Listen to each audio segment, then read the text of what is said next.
सख्तियां हुई है उसका गर्दान मुश्किल है। बारहा हमने आपको कहा, इस ईवान में उठ के एक रेजोल्यूशन पास करवाया कि हमें प्रोटेक्शन दो, हमारे बच्चों को प्रोटेक्शन दो, हमारे लोगों को प्रोटेक्शन दो। आपके पास आए, ईवान बाहर नहीं लगाया, आपको कहा अपने लीडर के रिहाई के लिए आवाज उठाते थे।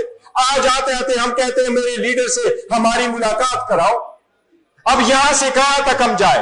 अगर यहां दीवार के साथ आपने लगा दिया, दीवार के साथ अगर लगेंगे तो फिर फोर्स तो आना है, स्पेस नहीं देना तो गैर जमहूरियत कुव्वतों ने तो फिर ये स्पेस लेनी है।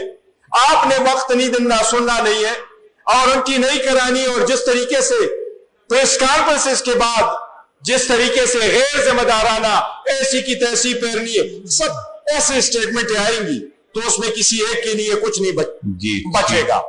शुक्रिया। जनाब स्पीकर, खोलें, कंक्लूड करूं।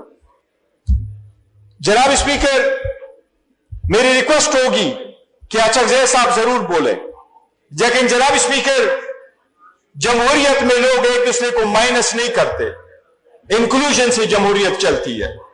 ईवान होता इस तरफ से। मैंने आपके साथ यहां एक मर्तबा गुफ्तगू करते हुए मैंने यह कहा था कि यह ख्याली होगी हुकूमत की कि हम अगर माइनस हो गए तो ये बचेगी। यह कारोबार की दुनिया नहीं है जहां दो में से एक माइनस करो तो एक बच जाएगा।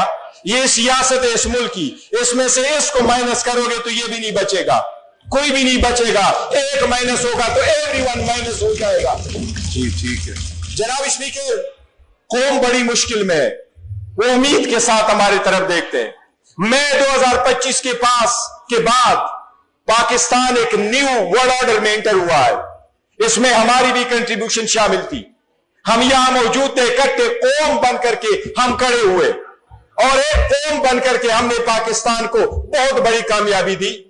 हम नहीं चाहते पाकिस्तान की इतनी बड़ी कामयाबी जाके आपस में मुश्त गिरेबान हो जिससे सब कुछ खतरे में पड़ जाए। जनाब स्पीकर, आपने हमेशा अच्छा रोल प्ले किया है। मैं ये रिक्वेस्ट करूंगा कि ये ईवान अपना रोल प्ले करे, उन लोगों के हाथों में ना दे जो इश्तियाल बनाना चाहते हैं, उन लोगों के हाथों में चीजें ना जाए जो आग लगाना चाहते हैं। जनाब स्पीकर, जो तीली पहनता है उसको दुनिया मुजरिम समझती है, जो सीज फायर करवाता है उसको लोग हीरो समझते हैं। हमने सीज फायर करना है, हम हमें आपने थैंक यू। मैं ये जनाब स्पीकर जी, मैं ये आखिर में रिक्वेस्ट करता हूं जी जनाब स्पीकर, हम कहां कहां फरियाद करें? इस ईवान में आपके साथ फरियाद की, आपको याद है आपके पास आए कि आवाज म्यूट हुआ। मैंने आज भी बात की है, ये तकरीर की है, मुझे यकीन है ये अवाम के पास एज इट इज नहीं गई। अगर इतना ही ट्रस्ट डेफिसिट हो जाए कि हम मुल्क के दुश्मन होंगे तो जनाब स्पीकर फिर यहां आपके साथ बैठने की जरूरत शायद नहीं है। और अगर ये हालात ऐसे रहते हैं तो शायद हमारे चंद हफ्ते चंद महीने ही फिर आपके साथ होंगे। इस ट्रस्ट डेफिसिट को हमने खत्म करना है। जनाब स्पीकर, लीडर हमारा जेल में, बीवी उसकी जेल में, 5 दिन में 3 कन्विक्शन हुई, 45 साल की सजा दी गई। अवाम ने फिर साथ खड़े हो कि जनाब स्पीकर, 2 महीने में जिस केसेस का फैसला हुआ है 11 महीने में हमारा केस नहीं लग सका। अदालतों में केस नहीं लगते, मुलाकातें नहीं होती, वकला के नहीं है, लीडरशिप के नहीं है, तो फिर कहां जाएंगे? ऐसे सरकमस्टांसेस में जनाब स्पीकर, जो लोग ये सब कुछ कर रहे हैं उनको हम दुआ दे के बददुआ दे।